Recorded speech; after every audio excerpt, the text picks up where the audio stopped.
মায়ের কাছ থেকে শেখা, ছোটবেলা থেকে যেভাবে দেখে মাছ রান্নায় একটু সরিষা বাটা যোগ করলে খেতে খুব ভালোই লাগে।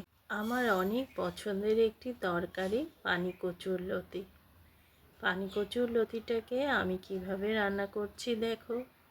আমি এখানে চিংড়ি মাছ নিয়েছি, একটু রসুন বাটা, পেঁয়াজ কুচি দিয়ে দিলাম, দিয়ে দিচ্ছি লবণ, এরপর হলুদের গুঁড়ো, মরিচের গুঁড়ো আর তেল দিয়ে হাত দিয়ে খুব ভালো করে মেখে নেব। এভাবে রান্না করলে না স্বাদটা আমার কাছে মনে হয় একটু বেশিই ভালো লাগে। মায়ের কাছ থেকে শেখা, ছোটবেলা থেকে যেভাবে দেখেছি সেভাবেই রান্না করি।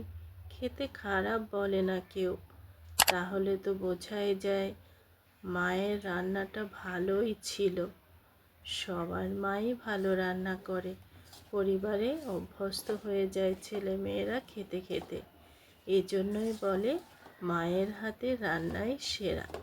এই যে মাখানো হয়ে গেল, এবার দিয়ে দিচ্ছি পরিমাণ মতো পানি। পানি কিন্তু বেশি দেবে না, তাহলে আবার কচুরলতিটা ভর্তা ভর্তা হয়ে যাবে, খেতে ভালো লাগবে না।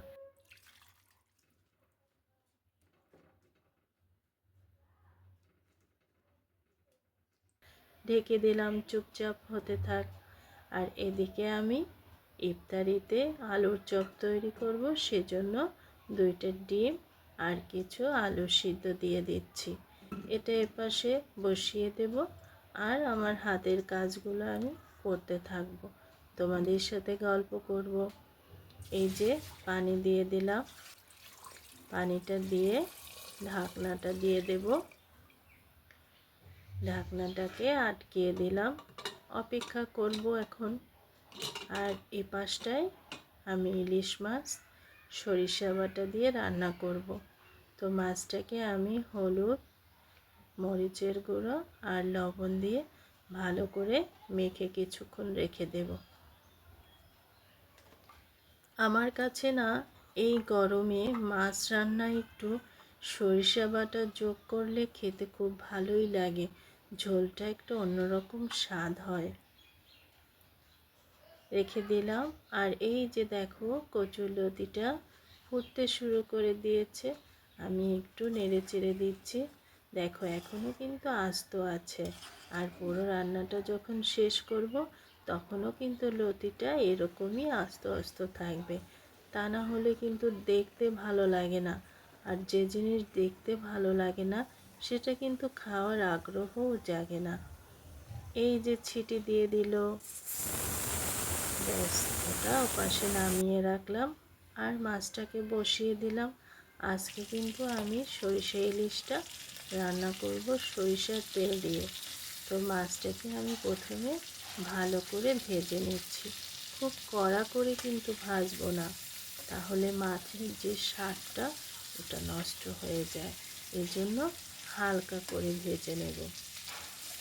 তোমরাও আমার মতো এভাবে রান্না করে দেখতে পারো, রান্না কিন্তু খারাপ হয় না একদম। এভাবে করেই দেখো একবার, ভালোই লাগবে। মাছটাকে উল্টিয়ে দিচ্ছি, এপিঠ ওপিঠ খুব ভালোভাবে ভেজে নিচ্ছি। এবার আমি একটা একটা করে মাছগুলোকে উঠিয়ে নিচ্ছি। তোমরা আমার মতো ভাজা মাছ দিয়ে ভাত খেতে কে কে পছন্দ করো, কমেন্টে একটু বলো তো আপুরা। এই দেখো সব মাছগুলোকে উঠিয়ে নিলাম। এবার দিয়ে দিচ্ছি পেঁয়াজ কুচি। পেঁয়াজটাকে আমি ভালো করে ভেজে নেব, খুব কড়া ভাজবো না, একটু রসালো রসালো থাকবে। এই যে দেখো পেঁয়াজটা ভাজতে ভাজতে তেলের সাথে সুন্দর একটা ঘ্রাণ বের হচ্ছিল। এবার দিয়ে দিচ্ছি মরিচের গুঁড়ো আর দিচ্ছি হলুদের গুঁড়ো। আর এই যে এখানে আমার সাদা সরিষা, কালো সরিষা, কাঁচামরিচ আর লবণ দিয়ে বেটে রেখেছিলাম, সেটা দিয়ে দিলাম।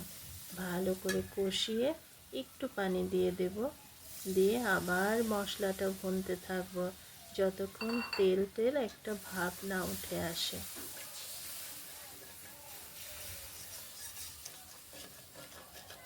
এভাবে নাড়তেই থাকতে হবে। এই দেখো তেল তেল ভাব চলে এসছে। এবার আমি আর একটু লবণ দিয়ে দিলাম। মাছের গায়ে লবণ দেওয়া ছিল, তবুও মনে হচ্ছিল আর একটু দিয়ে দিই।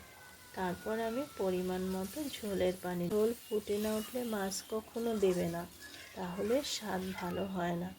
এখন আমি মাছগুলো দিয়ে দিলাম, দিয়ে খুন্তি দিয়ে খুব সুন্দরভাবে ঝোলের সাথে মিশিয়ে দেব।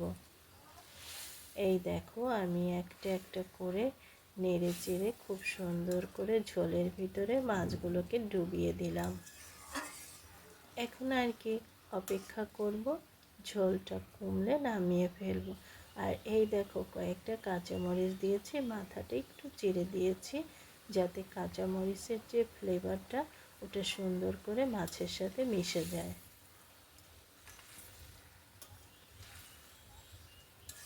এই যে আমার ইলিশের ঝোল রেডি হয়ে গেল।